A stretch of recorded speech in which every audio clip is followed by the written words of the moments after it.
Been fishing down here for a little bit in this pool just below Silver Lake in Delaware. And it has been every cast, either a small crappie or a bluegill, in this little pond right below the spillway. There's no water coming over. Well, there's no water coming over the spillway. But I've been down here now. This is the first time I came down. And like I said, now this is a little nicer crappie here.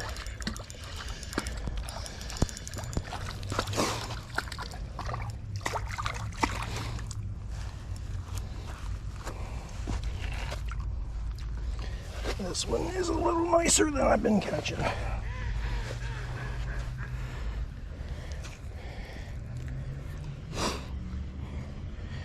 Well, that's probably an 11-inch class fish, actually. And again, my bait of choice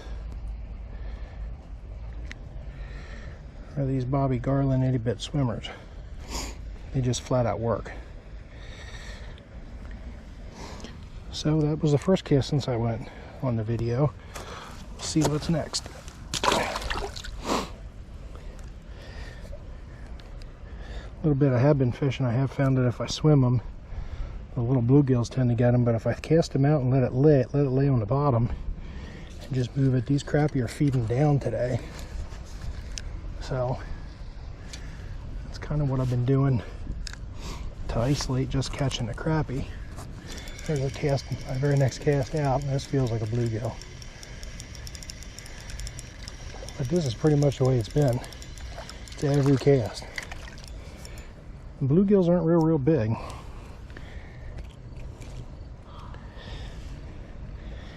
But it has definitely solidified my place to come fish.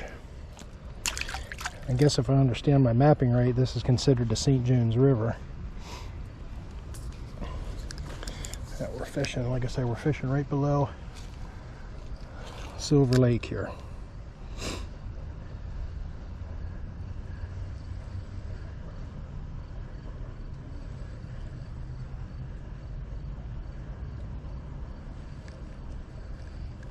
Oh, there was another one I missed.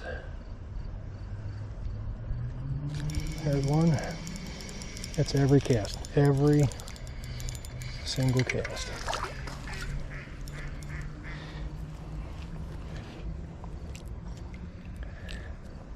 This is the one I started with, a little monkey milk.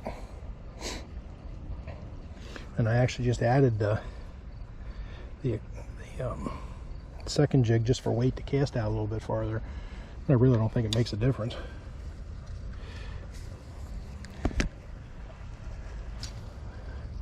Let's go on the fourth cast.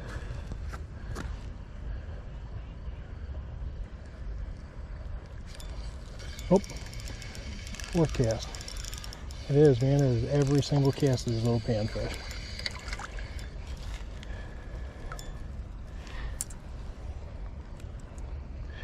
And they are really starting to take them now. Again, fishing panfish, why I fish barbless hooks. It's just for that reason right there. No fuss, no muss to get a deep set hook out.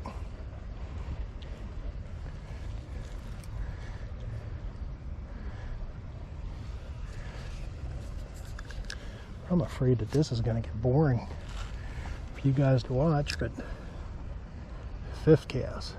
Can we go 5 for 5? There he goes. I can't get past the bluegills to get the crappie. Like I said, they're not real big, but it's constant pullage.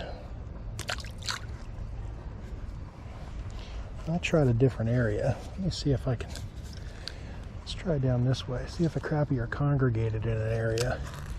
I presumed it was depth. Maybe there was one hanging on. Maybe it has more to do with the area that there was another one.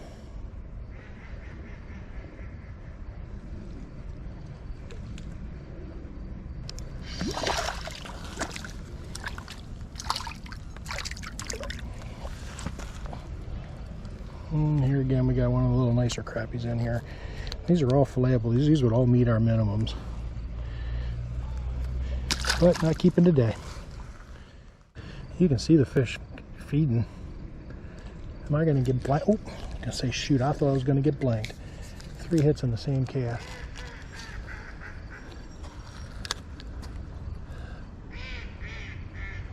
Let it fall.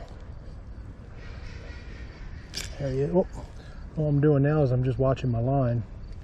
When my line ticks, shoot, there he was. Alright, well, I'm going to try to stay to some of the larger fish here. This is crazy. While I had a good time as my very first time down to St. John's River, I just wasn't being challenged enough. The panfish weren't of any respectable size. I mean, it was fun catching them. The crappie showed some really good promise. I wasn't quite prepared for some of the quality crappie that we caught, or I caught. I was there by myself. That I had caught there.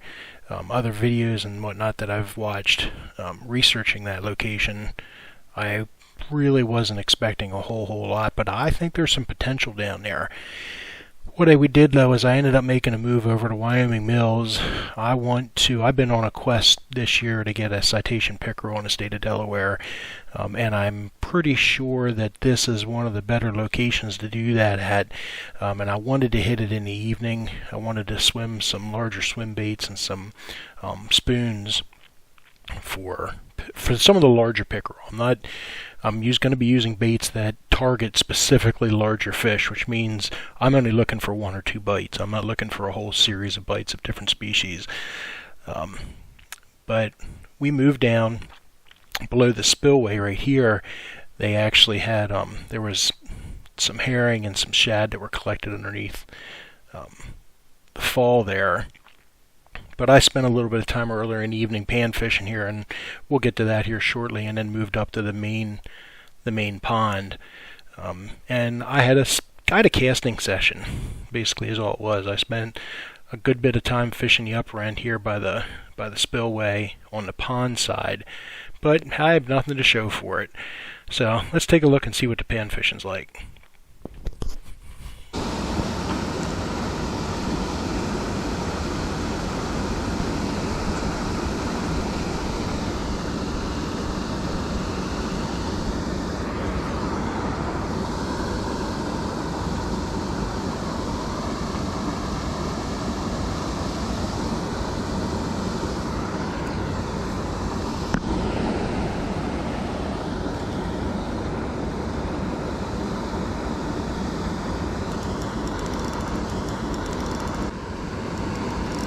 Now, second location.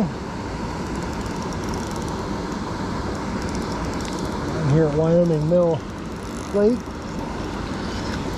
fishing the same thing and catching the same size fish. Little bluegill.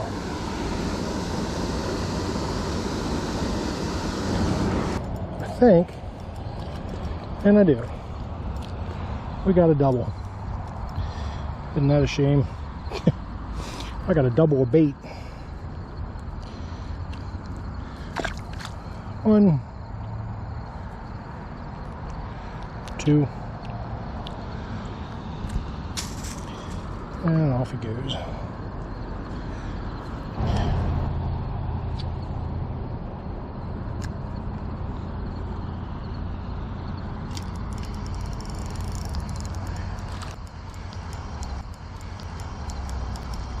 So you throw, hey, this may be a crapazoid. And this is indeed a crapazoid. It's the first one down here at Wyoming Mill. At least this year. I think I got them last year down here, but I'm not sure. Again, no size to them. Just little bitty crappies.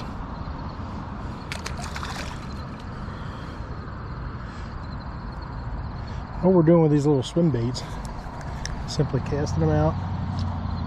And I'm watching my line. That one hit. That one took it as soon as it hit the water.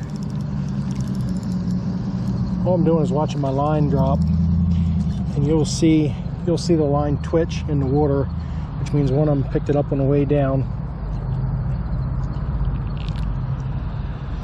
Most of the time I miss them because they are really, some of these fish are really, really small.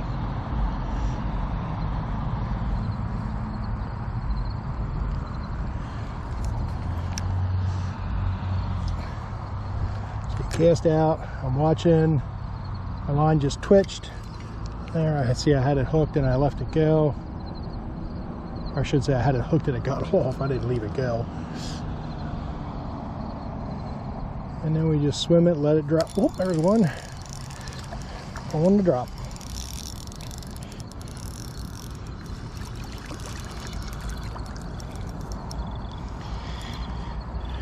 Yeah. Oh, and he makes it into water.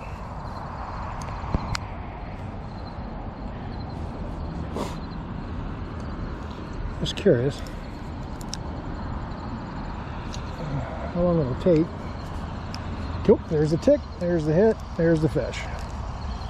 It's literally that fast right now. And this one here is about as small. These are the ones here that I usually miss, I think. I mean, these things are perfect for bait. I mean, perfect for bait.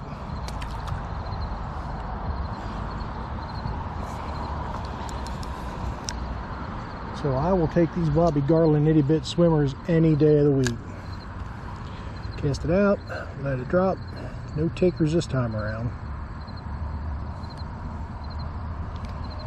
Start swimming it, let it drop. I'm constantly watching my line.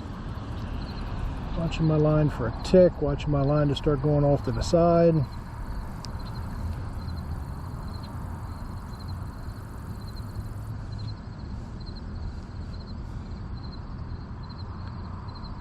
This thing's going to go untouched. Oh, no it's not. There was a fish. There was another fish. See, I think they're just real little ones. Oh, they got me all up in the bush.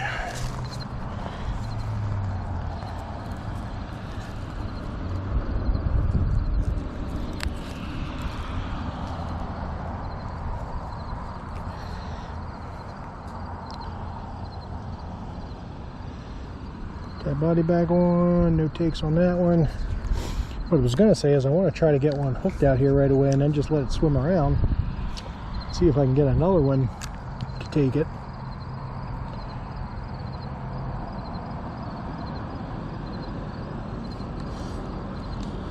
Oh, I think I had one there.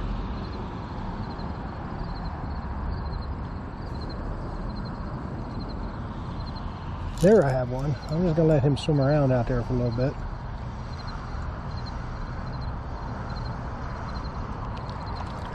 Oh, I lost him. Oh.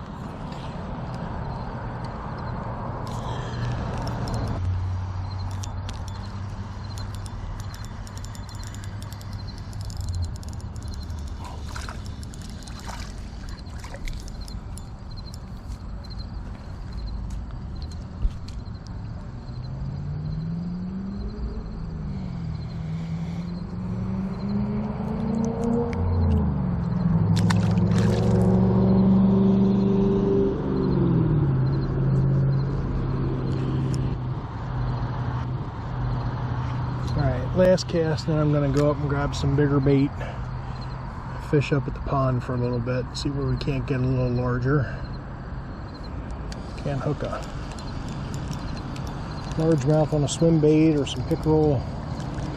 What I ought to do is take a guy this size, put him on a hook and call him bait up there, but we won't. Let's go after something a little bit bigger.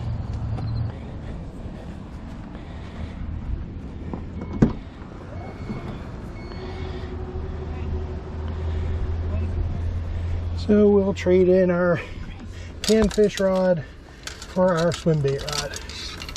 If I can get it out of my other rod there. This is pretty cool. Gray heron, he's a long way from water though. Oh yeah, there's one down there on the far side too. Now, that's pretty cool. Alright, enough of that. Time to get fish. and it was casting practice from here on out.